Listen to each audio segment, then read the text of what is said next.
Pero speaking of Davao, bakit yung isang manager ng Porac nandun sa Davao? Doon ho nakita, mga kababayan, at doon nadampot ho, mga bossing.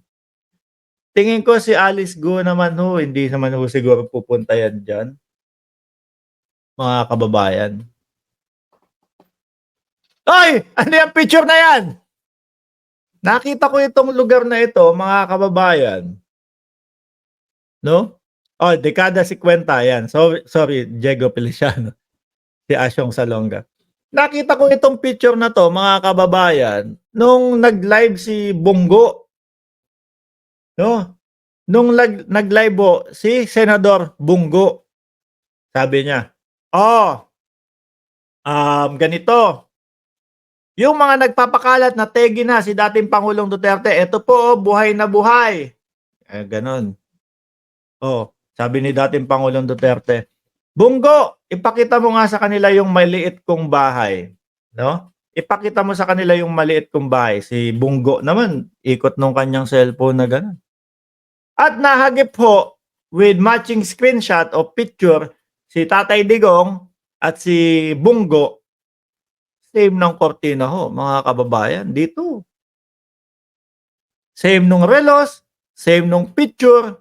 Yung relos malaki Parang yung kakulay nung Hulk na na Rolex ho, mga naku. Pag relos ho, mga kababayan, pag usapang relos, nako. Tatagal tayo ng 5 oras diyan, magkwentuhan tayo sa bahay ni Tatay Digong yata ito eh. Doon sa mismong sinasabi nila nung nag-uusap sila. Di ba? Ano ba di sinasabi dito ni Senadora Risa Ontiveros? Sabi ni Senator Risa Ontiveros, Senate Committee on Women, Children, Family Relation and Gender Equality Chairperson on fully investigating the links and networks of Banban Tarlac, Mayor Alice Go. May isa pa kaming nakitang koneksyon na nakakabahala. Dahil may kinalaman sa isang napakalaking investigasyon ng Senadong ito noong nakaraang kongreso pa. Ilalabas po natin ito sa tamang panahon. Ito yata picture. Sino ba ang protektor ng Pogo?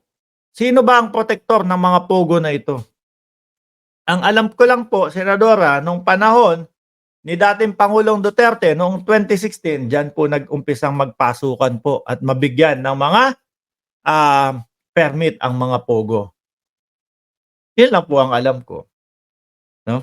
At sabay kasama nung pagtatanggol ni dating Pangulong Duterte na okay ang Pogo. Malaki ang tax na makukuha natin diyan. No, tapos malaman-laman mo yung Bamban Pogo hindi nagbabayad ng tax. Behind sa tax, ilang milyon. Okay ang Pogo kasi mga Pilipino ang makikinabang diyan. Magkakaroon ng maraming trabaho ang mga Pilipino. Malaman-laman mo yung sa Bamban tsaka yung sa Porac, ang trabaho pala doon sa loob ng iba mang-scam. Ang trabaho pala nung iba kumbaga yung magpaibig sa social media, tapos sasabi mag-invest ka dito, yun.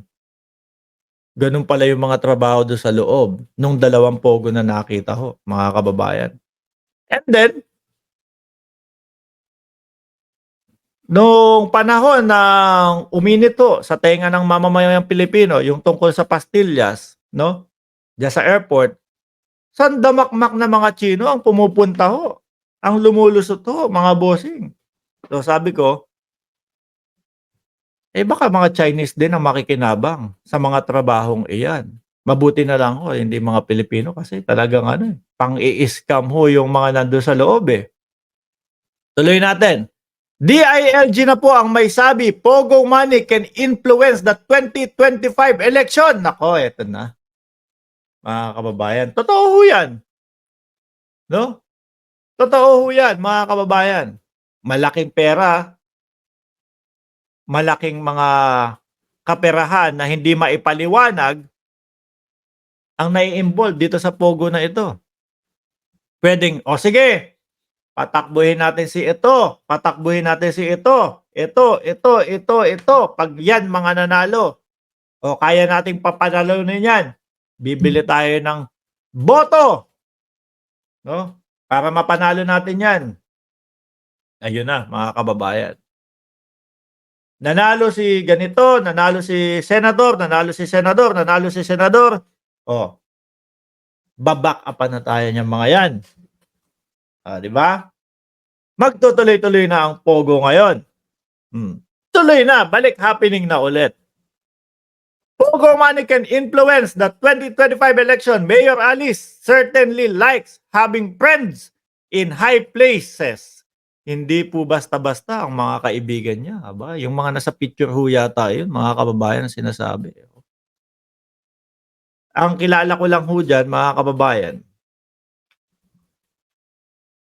eto ho, saan ba yun? Ang dating Pangulong Duterte, mga bossing. Ayan.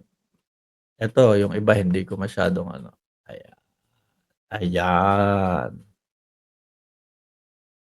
Ayan na, medyo nagbe-blurred na ho, eh, oh.